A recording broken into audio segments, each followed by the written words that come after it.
Zdravo ljudi, moje ime je Ivana i ja sam doktor medicine. Danas ću vam govoriti zašto je sedenje toliko štetno po naš organizam. U današnje vreme sedenje je postalo uobičajeno. Ne samo da je reč o ružnoj navici, već je često i potreba u raznim profesijama.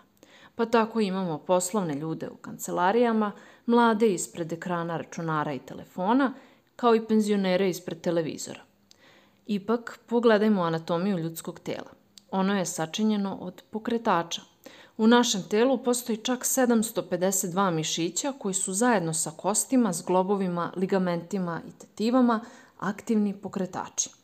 Također, postoji preko 360 zglobova, a najveći deo čine pokretni, kao što su rameni zglob, koleno i lakat i polupokretni zglobovi kičmenog stuba. Naša koža je elastična, što omogućava opet lakše kretanje. Čak se i mnogo stvari u našem organizmu kreće. Creva se pokreću peristaltikom, krv cirkuliše, srce kuca, a i procesi na nivou samih ćelija su u vidu različitog kretanja materije i energije. Međutim, kada smo pasivni, svi ovi procesi su otežani i usporeni. Dok ukoliko se krećemo, cirkulacija krvi i limfe je poboljšana, a time i razmena hranljivih materija kao i ishrana svih tkiva.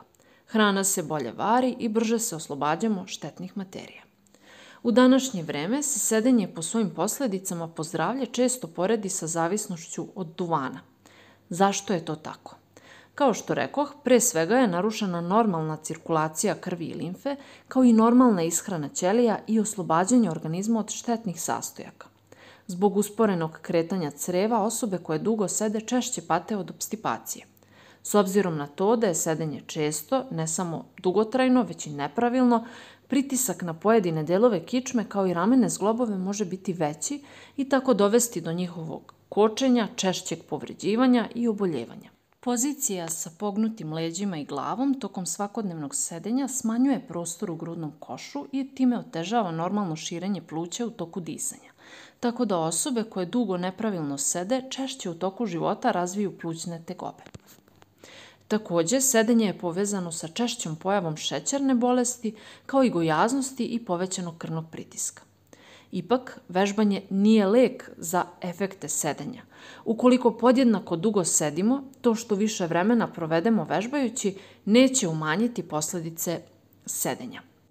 Preporuka je za osobe koje često sede, pogotovo ukoliko njihova profesija to nalaže na radnom mestu, da na svakih pola sata prošetaju po nekoliko minuta.